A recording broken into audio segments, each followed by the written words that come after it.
বাড়ির সামনে রাস্তা এবং চারপাশের পরিবেশটা দেখুন, আমাদের গ্রামের পরিবেশটা কি সুন্দর। আমাদের বাড়ির সামনে একটা রিংকুয়া আছে এবং আমাদের নিত্য প্রয়োজনীয় কাজের জন্য জল প্রয়োজন, আমরা সবাই এখান থেকে জল নিয়ে থাকি। আর এই দেখুন, এই পাশে আমার কাকুর পুকুর রয়েছে এবং কাকুতারা এখানে মাছ চাষ করে থাকেন। আমরা গ্রামেতে এটাকে পুকুরই বলে থাকি। আপনারা কি ভাষায় এটাকে জেনে থাকেন আমাকে বলবেন প্লিজ কমেন্ট করে। এখানে পাশাপাশি 3টি পুকুর রয়েছে। প্রথমটা আমার মেজো কাকুর, তারপরেরটা আমার ছোট কাকুর এবং এরপরেরটা যে বড় ফিশারিটা কিছুক্ষণ পরে আপনি দেখতে পাবেন সেটা হলো আমার বড় কাকুর ফিশারি। এখন বাজে দুপুর 12টা 10 মিনিট আর আমি আর মা আজকে বেরিয়ে পড়েছি বাবাকে চা নিয়ে দেওয়ার জন্য। আসলে আজকে আমার বাবা এক জায়গায় মাছ ধরতে গিয়েছেন, তাই সেখানেই যাচ্ছি আমরা। এটা হলো আমাদের বাড়ির পাশেই একটা বট গাছ, এটা মেইন রোডের কাছাকাছি আছে এবং এখানে একটা মন্দিরও আছে। এই জায়গার পরিবেশটা খুবই একদম শান্ত একটা পরিবেশ। এখানে প্রায় সময় অনেকে এসে বসে থাকেন গরমের জন্য এবং অনেক শান্তি পাওয়া যায় এখানে বসলে। এটা হলো আমাদের মেন রোড, আমাদের বাড়ির থেকে অনেকটাই দূরে। আমাদের বাড়ির যে রাস্তাটা সেটা হলো ইটসলিং এবং এটা হলো আমাদের মেন রোড। এটা দিয়ে আমরা কৈলাসহর, ডলগড় এবং অন্যান্য জায়গায় যেখানে দূর দূরান্তে যেতে হলে এই রাস্তা থেকে আমাদের যেতে হয়।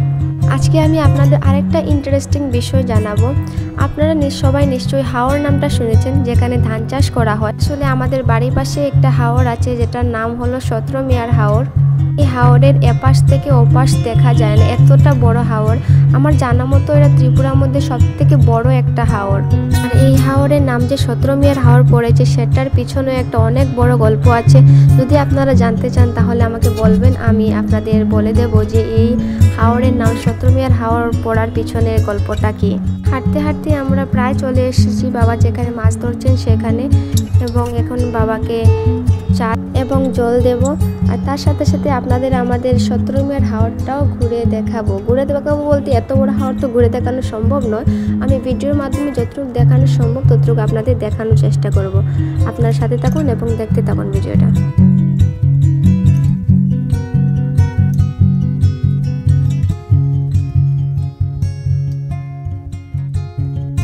এই যে আমি বাবার কাছে চলে এসেছি। বাবার আমাদের বাড়ি উপরের বাড়ি একজন কাকু মিলে এখানে মাছ ধরতে এসেছেন।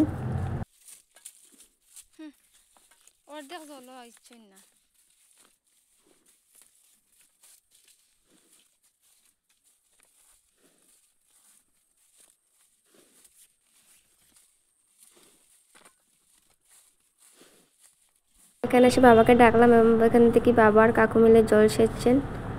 আর এই দেখুন আমাদের 17 মিয়ার হাওর, জাস্ট ওয়াও। এই হাওরে এখন ধান লাগানো হয়েছে এবং চারিদিকটা শুধু সবুজ আর সবুজ, দেখুন কি সুন্দর লাগছে। এই হাওরের 3 ভাগের 1 ভাগে শুধু ধান লাগানো হয়েছে, কারণ এই হাওরটা এতটা বড় যে এতটুকু জায়গার মধ্যে ধান লাগানোর মানুষই নেই। দেখুন চোখে দেখা যাচ্ছে না ওই পাড়টা, তো আমি একটু জুম করে দেখিয়ে দেওয়ার চেষ্টা করছি।